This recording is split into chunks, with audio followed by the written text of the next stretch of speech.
happy Diwali to everyone from the Ansarkari family, and we are taking two set of questions again on the paper CSAT 2023. And the very first question is question number 54. So the question says 40 children are standing in a circle, No, not this and one. one of 56. 56. That one is PNC. We will take up next set later. Okay. Later. Okay. We have discussed 56 question in the previous video, which is the logical reasoning part. Now we will discuss 57, 58. Now this is also 57, 58. Right. तो आप पढ़िए 57 question, आप बताइए. Okay. So the question 57 says that is P plus Q minus R is greater than P minus Q plus R, where P, Q, R are integers. Statement 1 says that P minus Q is positive, and statement 2 says P minus R is negative. So we all know that what are integers. So integers are 0 to uncountable numbers, and those can also be in the positive line and can also be in the negative line. For an example, -1, -2, and the positive side starts from 0, 1, 2 onwards. Yes, Parmesh. So now yes. Okay, Oshik, now you can explain this. Yes, basically both statement are given. P minus Q is positive. We can write like this one, and P minus R is negative. Right, Pravesh? Yeah, absolutely. Yes. Okay. Then based on this two statement, we have to derive if this question is valid or not. ये overall question का soul है. तो basic question को लिखते P plus Q minus R greater than P minus Q plus R. ये बोल सकते हैं इसी का क्वेश्चन. हाँ, ये क्वेश्चन ठीक दिया है. अब इसको सॉल्व करते हैं. पहली बात है कि P plus Q minus R minus P minus Q plus R greater than 0 होना चाहिए. ये बात सही है. ऐसा क्यों ग्रेटर देन 0 क्यों? अगर ये बड़ा है, क्वेश्चन अगर ये पूछ रहा है कि this number is let's take A, this is B. ठीक है. तो A is greater than B, तो we can say A minus B greater than 0. नहीं, जो हमें ये कैसे पता लग रहा है कि जो पहले वाला P plus Q minus R statement है वो बड़ी है? वो बात नहीं हो रहा है प्रवेश, वो तो हम लोग फाइंड आउट करेंगे. बात यहाँ हो रहा है कि ये स्टेटमेंट को we can rewrite this statement into this one or not. If A is greater than B, हम इफ यूज केस ले. If A is greater than B, we can say that A minus B greater than 0. We will solve later A and B value. Then we can derive if this is correct or not. I am just stating that if A is greater than B is given, then we can say that A minus B greater than 0. Yes. हाँ, obviously. क्योंकि B यहाँ आ गया तो minus हो गया, plus है. तो इसको ऐसे लिख सकते हैं, A ऐसे है, B ऐसे है. ये है ना, A है, ये B है. Right Pravesh? Then P plus Q minus R minus P minus minus plus Q minus R, ऐसे कर सकते हैं. तो P माइनस P कट गया. ठीक. तो Q plus Q 2Q minus minus R minus R minus 2R, ऐसा लिख सकते हैं. ठीक है. 2Q minus R greater than 0 लिख सकते हैं. ठीक है. अब Q minus R greater than 0, Q is greater than R, ये प्रूफ करना है. Proof this one. ये स्टेटमेंट अगर प्रूफ हो गया Q is greater than R, then ये जो 2 था उसे ये कहां पर गया? ये 2 गायब हो गया ना, जरूरत नहीं है ना इसका. अच्छा, ठीक है. Q minus R greater than 0 या 5 lakh Q minus R greater than 0, क्या फर्क पड़ता है? सेम ही तो है. ठीक.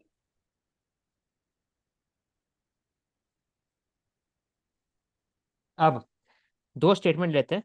पहला पूछ रहे P minus Q is greater than 0, positive लिखा हुआ है. And P minus R is greater than less than 0। ठीक है, सही बात है। अब P is greater then Q, यहाँ P is less than R, ऐसे लिख सकते हैं। P ग्रेटर देन Q आपने बताया, हम्म और नहीं ये कैसे, मतलब ये किस बिहाफ पे लाए आप? इसके बिहाफ पर, स्टेटमेंट के बिहाफ पे, P minus R is less than 0, इसका मतलब P का वैल्यू जो भी रहेगा, तो वो 2 रहेगा, तो R का 3 होना चाहिए, तभी तो लेस देन 0 होगा। तो बोल सकते हैं ना R is greater than P। हम्म ठीक है, तो इसको ऐसा लिख लो, R is greater than P। अब ये स्टेटमेंट, नीचे वाला स्टेटमेंट जो 2 है वो बोलता है R is greater than P, पहला स्टेटमेंट बोलता है P is greater then Q। तो दोनों स्टेटमेंट को अगर मिलाएंगे, है ना, if we will take to both the statement, then we can say R greater than P greater than Q। हम्म बोल सकते हैं।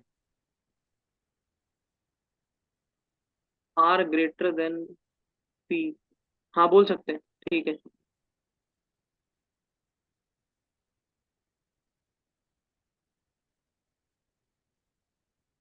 तो इसमें क्या बोला है basically, R greater than Q,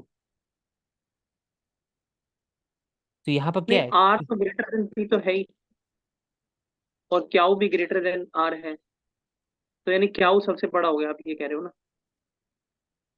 but हमें प्रूव तो ये करना था ऊपर की Q is greater than R, और यहाँ पे आ रहा है छोटा। हाँ, मतलब कि ये दोनों स्टेटमेंट से क्या आ रहे हैं, ये दोनों स्टेटमेंट से हम लोग ये आ रहे हैं, फॉर एग्जाम्पल ये R P and Q, R is greater than P is greater then Q, ये आ रहा है ना, ये दो स्टेटमेंट से। तो हम्म सिंगल स्टेटमेंट से तो नहीं निकाल सकते, ऐसा में आ गया, हम्म ये दोनों कट गए। The question can be answer by using either statement, गलत है। Hmm one of the statement alone, ये भी गलत है। हम्म ठीक है, अब है कि क्वेश्चन तो सी लिखा हुआ आंसर है, होगा इसका। क्या हुआ, सी आंसर होना चाहिए ना, दोनों को यूज करके ही आंसर आ सकता है, अदरवाइज नहीं आएगा।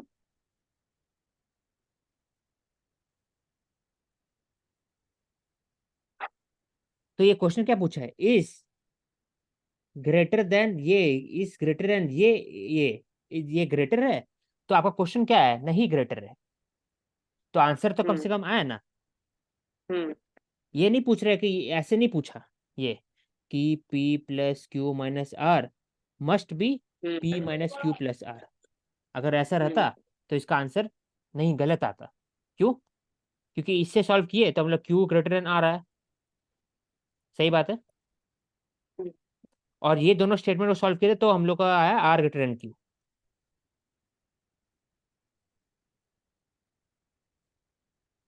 आया ना। हेलो, हाँ शेख। हाँ, तो इसमें उल्टा है ना एक दूसरे का, ये दोनों। हम्म तो इसका मतलब ये क्वेश्चन पूछ रहा है, is P plus Q minus R greater than P minus Q plus R, तो answer is no, P minus Q plus R is greater than P plus Q minus R, ये आंसर है। लेकिन answer तो आया ना कम से कम, ठीक है। तो इसलिए पूछे the question can be answered, answer लिखा हुआ है, करेक्ट नहीं पूछा है यहाँ पर। Question can be answered hmm by using both the statement together, दोनों को लेना होगा, but cannot be answer using either of the statement alone, एक स्टेटमेंट से सॉल्व नहीं हो सकता। All both the statement needs to be taken into account for answering the first question. सही बात है, सी इसका आंसर। ठीक है। ठीक है। यहाँ पर आंसर्ड पूछा, आंसर, हम्म आंसर कर सकते हैं कि नहीं, इसका आंसर दो हो सकता है ना, एक तो नो हो सकता है, एक यस यस हो सकता है। आप समझ में आया? ठीक है। हम्म ये नहीं पूछ रहा है कि ये स्टेटमेंट को प्रूव करो ग्रेटर देन की वाला। ठीक है, तो आंसर ठीक है। कर सकते हैं कि नहीं, वो बात है। अब ये आते हैं पढ़े।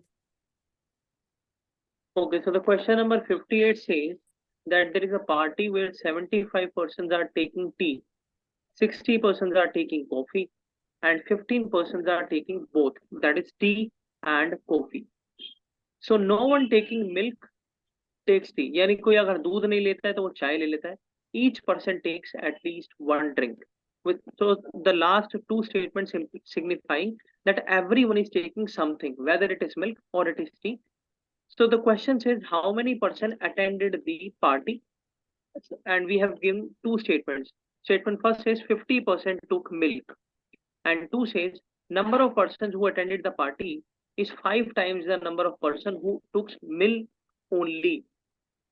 So if 50% are taking milk, so 5 times of 50% is 250. ऐसे नहीं करना होगा। पहली बात है कि पहले क्वेश्चन में आए ओवरऑल 75% टी कॉफी 75% एंड या कॉफी। पर्सन? हाँ 75% 60%, ठीक है। अब टी एंड हम्म कॉफी है यहाँ पर है, और हम्म यहाँ पर एक और है, यहाँ पर 15%, मिल्क है। 15% टी एंड कॉफी। मिल्क भी तो ना, no one is taking milk takes coffee, तो तीन है यहाँ पर। मिल्क ठीक है। है, मिल्क टी का है, हमें नहीं पता है। कॉफी। सही बात है। हम्म तो पहली बात है कि मिल्क जो है ये ऐसे रहेगा। टी कैसे बनता है? बेसिकली मिल्क से बनता है, हम्म तो हम ऐसे ऐसे कर सकते हैं। मतलब वाया वेन डायग्राम आप बता रहे हो? हाँ, ठीक है बेसिकली ये मिल्क है। ठीक है। आप क्वेश्चन देखना है, क्योंकि मान लिया ऐसे भी कर सकते हैं। ये कॉफी तो, कॉफी जो कॉफी के पास है वो टी तो पी नहीं सकता, तो ऐसे भी कर सकते हैं। सेम है ठीक है बेसिकली, ये कवर अप होगा, ये मिल्क हो गया। ठीक है ठीक है। ऐसे भी प्लस माइनस कर सकते हैं, क्योंकि लेकिन यहाँ पूछा हुआ है ना, आसान हो जाता है करने में। यहाँ पे लिखा हुआ है 75%। 75% लोगों ने ली टी, 60 लोगों ने कर ली कॉफी, और 15 लोगों ने टी और कॉफी दोनों ली है। तो ये 75% हो गया टोटल टी। ऐसा बोल सकते हैं, सिंपल लिख दीजिए आप। हाँ सिक्सटी सिंपल ही है, परसेंट ठीक। जो लिखा है वही लिखना है इसमें। ठीक है। अब 15% took both tea and coffee. 15% took both tea and coffee, and no one takes. To no one taking milk takes tea. Take tea. To no one taking milk takes tea. मतलब क्या हुआ? Kaushik, we can take the help of statement one, which is saying 15% took milk. So we have the certain amount of person who have taken milk. So those are 50.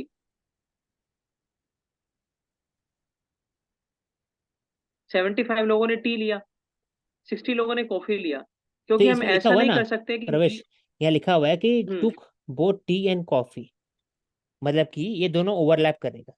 ऐसे कर सकते हैं, नहीं, अगर milk वाले लोग इनसे ऐसे, ओवरलैप करेंगे तो क्योंकि यहाँ पर लिखा है ना कि 15%, 15 हो जाएगा बीच वाला 15 हो गया, ये लेफ्ट टी हैंड है, वाले को आप मान लो कॉफी, ये सी तो वो हो मान के गया चलो, 60, ठीक है। टी टी का टोटल कितना है? वाला हो गया 75, 75, ये 60। अब 75। लिखा, हाँ हाँ, 15 रखे बीच में, ऐसे 15 हो गया। अब लिखा है no one hmm taking milk, no one taking milk, मतलब मिल्क जो नहीं ले रहा है वो drink tea, he she drink teas. तो ऐसे कर सकते हैं। यानी मिल्क इनसे बाहर आएगा ना? हाँ, मिल्क नहीं रहेगा इसमें से। हाँ no one taking tea takes tea, no one taking milk.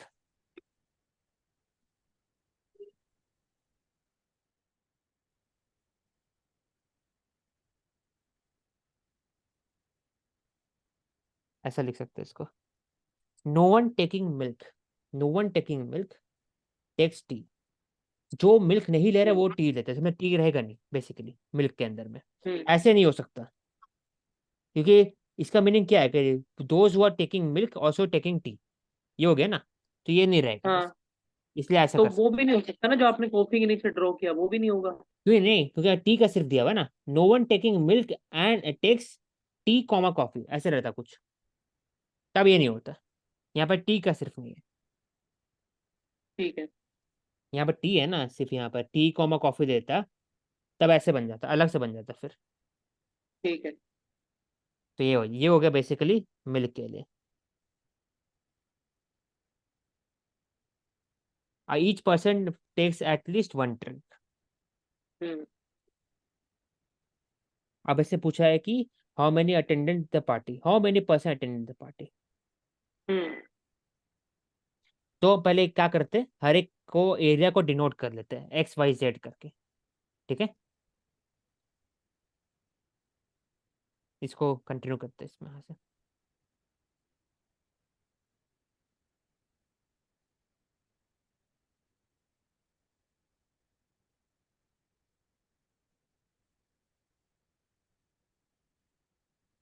इधर साइड में ही रहा अब तो, ये कॉफी, ये tea, coffee is basically 60, tea is 75, no one taking milk is taking takes tea. 15% आप कौशिक बीच में भी बना दो, जो कॉफी और टी दोनों ले रहे हैं। 15% यहाँ पे हो गया, हम्म, और ये बचा है तो एक्स मान के चल मिल्क रहा है हो गया इसको, 50, मिल्क 50 हो गया। ये वाई मान के चल रहा है, ये जेड मान लिए और ये ए मान लिए, ठीक है। तो 15 plus z plus y is equal to 60, ऐसे लिख सकते हैं। नहीं, 60 कैसे लिखेंगे?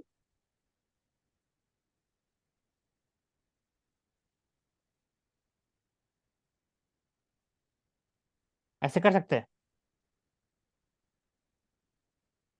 15 plus z plus y is equal ये टू वाला आपने पार्ट 60। एक्स है, सिर्फ ये आदमी आपने वो लिख दिया। मिल्क ले रहा है और कुछ नहीं, ठीक है, लिख सकते हैं, ठीक। एक्स ले। ये वाला वाई मतलब क्या हुआ, मिल्क के साथ कॉफी भी ले रहा है, हम्म। ठीक है। तो वाई हो गया। अब ये वाला पार्ट जेड हो गया, ठीक है। ये वाला पार्ट 15 हो गया, ऑलरेडी दिया हुआ है क्वेश्चन में, ठीक है। और ये वाला पार्ट ए हो गया, सिर्फ टी ले रहा है। तब a plus 15 is equal to 75, कर सकते हम्म हैं। हम्म वैसे ही 15 plus z plus y equal to 60, हम्म सर्कल है ना 60 पूरा, नहीं, सर्कल में ठीक है, क्या है। इक्वेशन तो समझ गए कौशिक, आगे चलते हैं। हाँ, आगे चलते हैं। तो फिर ऐसा आगे, अब एक क्वेश्चन क्या पूछ रहा है, क्वेश्चन लिखा है 50, स्टेटमेंट पूछा है 50% टुक मिल्क, मतलब मिल्क 50 डालो, तो y plus x equal to 50, कर सकते हैं। हाँ, ठीक है।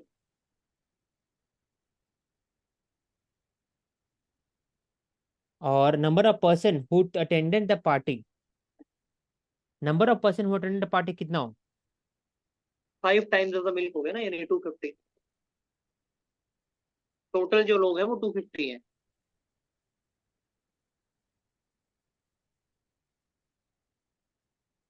हाँ, हाँ। लेकिन वो डिपेंड करता है ना, कि अगर ये दोनों को एक साथ लेके चल रहे तब, अगर अलग अलग आंसर निकल सकता है तो फिर नहीं, पहले वाली स्टेटमेंट से तो हम बता ही नहीं सकते कि टोटल कितने आदमी हैं। दूसरी वाली स्टेटमेंट से ही पता लगता है ना। हम लोग ऐसे यानी बता बोथ नहीं द सकते ना। स्टेटमेंट्स आर हाँ, रिक्वायर्ड। हम लोग पहले बता नहीं सकते पहला कि कितना लोग बेसिकली। पार्टी में है। हाँ,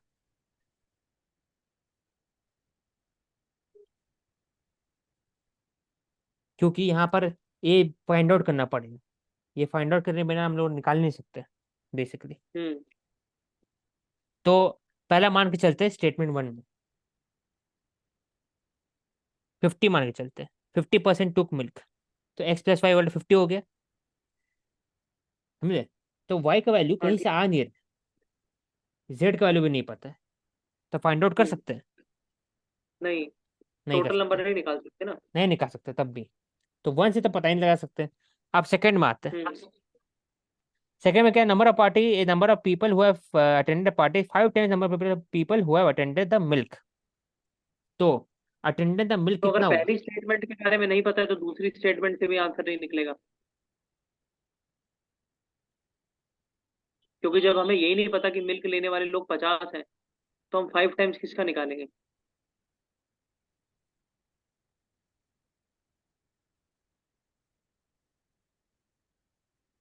ये number of people who attended party, सबको ऐड कर दिया। इट इज करो आप।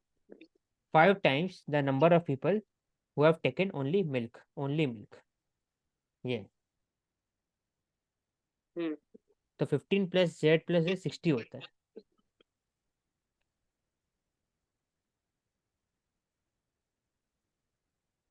तो ए यहां से निकल जाएगा, ए इज 60।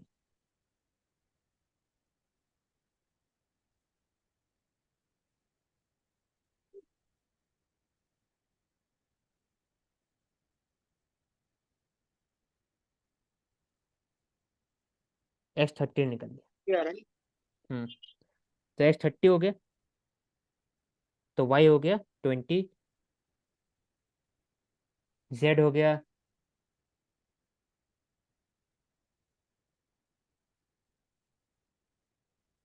20 प्लस 35, 35 माइनस 25,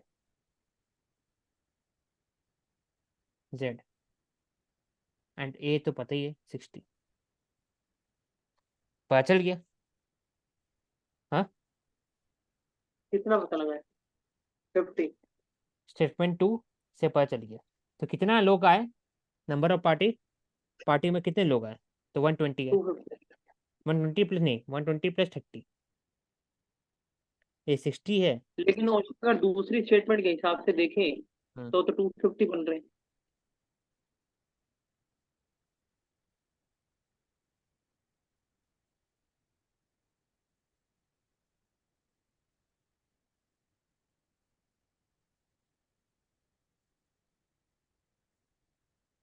कैसे बन रहा है 250?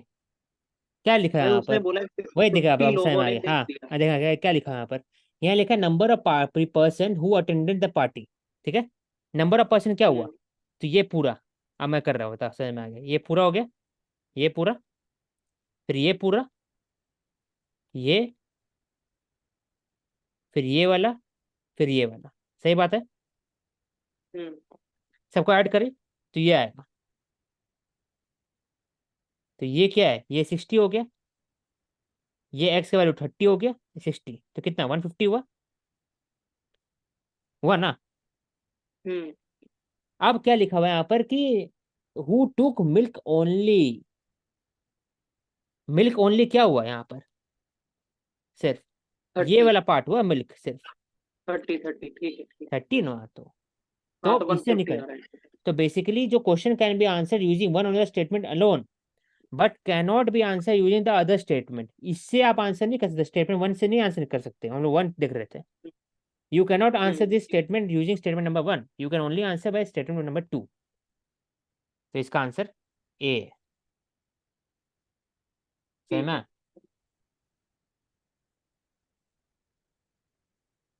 ठीक है प्रवेश, यू कैन एंड। Okay.